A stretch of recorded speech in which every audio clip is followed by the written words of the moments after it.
if you really wanted to say what was the major problem with the 49ers offense, it's easy to point to Purdy and say, oh, those turnovers. But if you really go back and look at each one of those drives, where they're really screwing up, Jesse, is they're having penalties on first and second down, and they're getting into some non-manageable long thirds or some second down situations where they're second and 15 or whatever because of a penalty. So they got to play cleaner football on first down, and they can't. Brock Purdy's not going to. He saved them a few times running it in the first half against Cincinnati where they fell into a hole on first down, and he still dug them out of it. But you're constantly playing from behind when you play that way. They've got to get to, second and 3 and not have second and 15. I think the biggest part of that's what's going to get their run game going more than anything.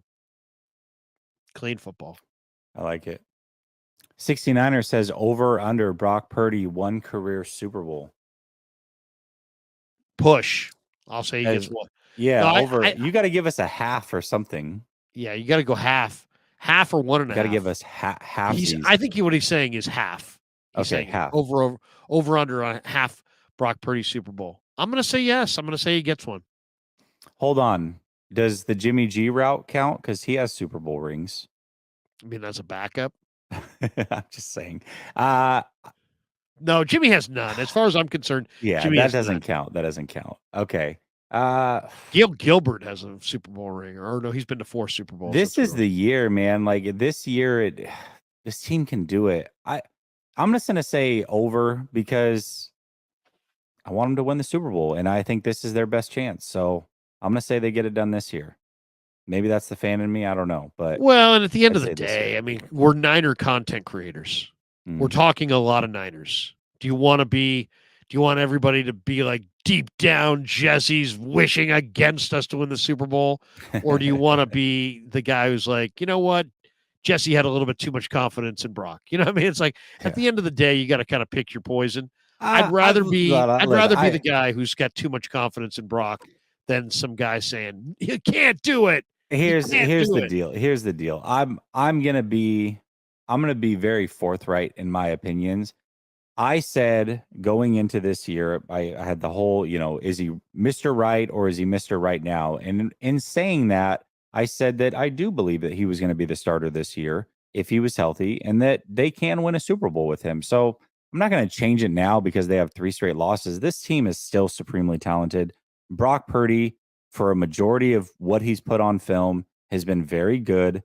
And as long as this team can remain healthy, make a run, the number 1 seed is going to be crucial. Yeah, I do. I thought he could get it done before the season, so why not hold to that now? But if he doesn't get it done this year, you can ask me the question again, and I'll probably say under. I think that it's got to happen this year. I do. But we'll see. If it doesn't happen this year, I would say, it's funny you would say that because I was thinking about that too.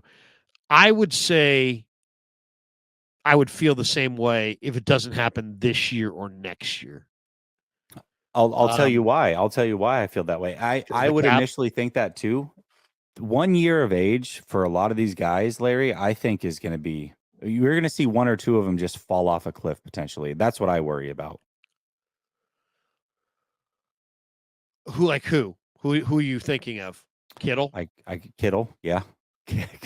Kittle's definitely one of them. CMC's 27, but 27 at a running back, if he gets 350 touches, he might not be the same player after this year. Does Trent Williams come back? I don't know. And if he does, how healthy can it be? I don't know. I just think that there's 26th youngest team in football, though, out of 32 teams.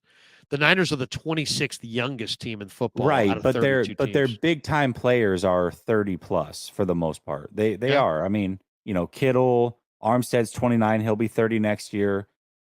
Next year, Kittle will be 31. Javon Hargrave will be 31. No, there's urgency here. There's no doubt. Yeah, I just think there's a lot of urgency. So yeah, there's a lot of urgency. I would agree. Eventually, those picks, the Trey Lance picks, they're going to come back to bite you. And not having those the last few years to kind of restock the cupboard and get that depth, in case something like that happens, I think is crucial. And I think next year's the year where the rubber meets the road on those, not having those picks and not being able to develop those first round players. And now you're 1 year older. I just may have hit them this year with their offensive line. Yeah. Because I mean, one of those picks would have been an offensive lineman. We all know they're overdue on drafting a first round corner or a first round tackle. And that's what's coming, right? That's what one of those picks would have gone to a corner or a tackle. But I mean, and then you've got young teams that are coming right now, and one of them's in their divisions. Seattle, Detroit. The league doesn't stay stagnant for very long, and in a 5-year window, which the 49ers are in year 5 essentially since that 2019 team, that's long in the NFL. They really have squeezed almost all the juice out of it that they can. I'm not saying that they're not going to be good next year, but I also could see a scenario where they're 9-8 because they have another tough schedule and everybody's aged a little bit. So I think this year is their best chance to get it done. I do.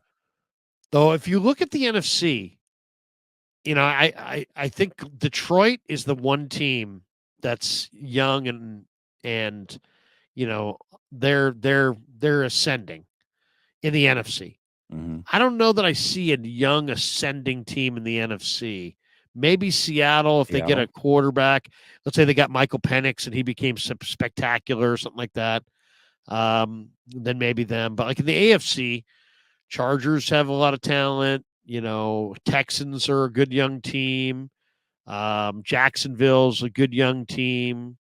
There's the Bengals are going to be heard from for a few years here. There's some teams that are kind of sprouting up. I don't see that. All those NFC teams, like if you said, give me the team that's not the Niners and not the Eagles that you think in the next 5 years could be a juggernaut in the NFC. And it's like, I don't know. 5 years is a long time though, man. That's a lot of drafts. It's a lot of projection. A lot of drafts. That's a ton of projection. The league changes so much in 2 years, let alone 5. But like, usually you would want to say, okay, who's young and has a great young quarterback? Cardinals, Seahawks, Rams, Bucks, Saints, Panthers, Falcons, Bears. Packers, and Vikings might get their young quarterback this year, so maybe they could enter that mix, Commanders, Giants, Cowboys. I'm just saying I don't see a great young quarterback there. Where in the AFC you got, Lawrence and Stroud and Not yet. We got Herbert. A few of them coming out this year, though, and maybe 2 of them end up in the NFC and things change. What if Arizona is able to get off the Kyler Murray contract, trade him somewhere, and then they draft Caleb Williams or Penix or somebody like that? Now all of a sudden they're in the mix. Maybe in 2 years. Funny too. I put out to somebody put out this weekend like, what are the 49ers going to do in the first round or something like that? And they were going off some mock draft and they don't know what they're talking about. So they're like, the guy was like, Michael Penix, the mock draft they were going on, Michael Penix was like, they had going to the Niners. Like if Michael Penix is there, and I'm like, well, first of all, wait a second. There's no chance in hell that Michael Penix is going to be on the board when the 49ers draft. I mean, I do know that. I mean, it's not like I'm like, well, he could. No. Michael Penix is going to go, I think, top 5. I don't care what the mock drafts say right now. He's going to go top 5. There's no chance that, when everybody sees him throw and work out, that he's not a top tier guy. And if he's not a top tier guy, he'll probably go in the teens. The 49ers are going to pick in the 20s almost for sure, unless the bottom falls out. So there's no way. And I was just saying, hey, I said to somebody, hey, if Michael Penix is on the board when the Niners pick, you run that card in and you draft him. People are like, oh, you're quitting on Brock Purdy and blah, blah, blah. You don't believe in Brock Purdy. I'm like, dude, it's not about that. You can, I don't care if Brock Purdy goes and runs the table here. If a talented quarterback like Penix is on the board when the Niners are picking, I don't have any, there's no doubt I would take him and I would just trade either Brock Purdy or him. But I'm not taking some tackle if Michael Penix, for whatever reason, falls to the 49ers. No way. I mean, you take the quarterback and then you trade the quarterback for a bounty of picks if you need to, but you don't pass on the quarter. You don't pass on a franchise quarterback. Yeah, I mean, what if the Bears end up with whoever at quarterback and then Harrison? Like they could turn their franchise around quick too. In 2 years you might be looking at the Bears going, "Oh, here they come." The Bears could be that team if if Fields is the real deal.